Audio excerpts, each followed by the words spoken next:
What led to the downfall of Napoleon's mighty empire? The tale begins with Napoleon, brimming with confidence and determination, leading his vast army towards Russia. He was consumed by the belief that he was the undisputed ruler of Europe, and victory, an inevitable outcome. As they marched, the biting cold of winter sought to challenge their resolve. Yet Napoleon was unshakable, his faith in his army's resilience unwavering. But the Russian landscape bore no allegiance to the French commander. Its vast territories and wild nature became adversaries as formidable as any army. Every step forward was met with resistance, every advance hindered by another obstacle. The journey began to wear on his troops, their once vibrant spirits dulled by the persistent struggle against the harsh elements and the scarcity of food and fuel. Napoleon's army, once filled with vigor, was now beginning to show signs of weariness. The shortages of food and fuel were beginning to take their toll. Underneath the stars, Napoleon pondered the fate of his empire. As the cold winds howled around him, the invincible ruler of Europe was filled with an unfamiliar fear. The vast territories of Russia, with their unforgiving weather and wild nature, were turning out to be adversaries unlike any he had faced before.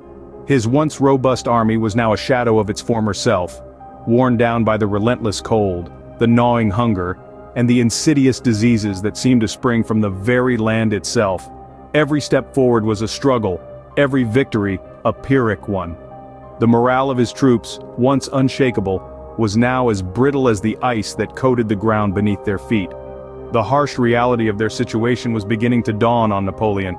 He could no longer suppress the fears and worries that gnawed at his confidence.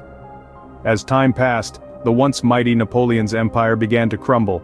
The endless steppes of Russia were slowly swallowing his army. In the end, they had to retreat. What they left behind, once a symbol of victory, was now a ragged army. A retreat that was more than just a military setback, it was a symbolic collapse of an empire built on arrogance, ambition, and the belief in invincibility. The Russian campaign, a march of hubris, had now become a desperate crawl of survival. This retreat marked the erosion of Napoleon's grip on Europe. His once mighty empire, built on the ashes of the old world, was now showing cracks. The aura of invincibility that once surrounded him had faded. His soldiers, once feared, now struggled to survive the harsh Russian winter. The Russian campaign was not just a military expedition, it was a lesson, a stark reminder of the limits of power and the dangers of overconfidence. The vast and unforgiving Russian wilderness had humbled the mighty Napoleon.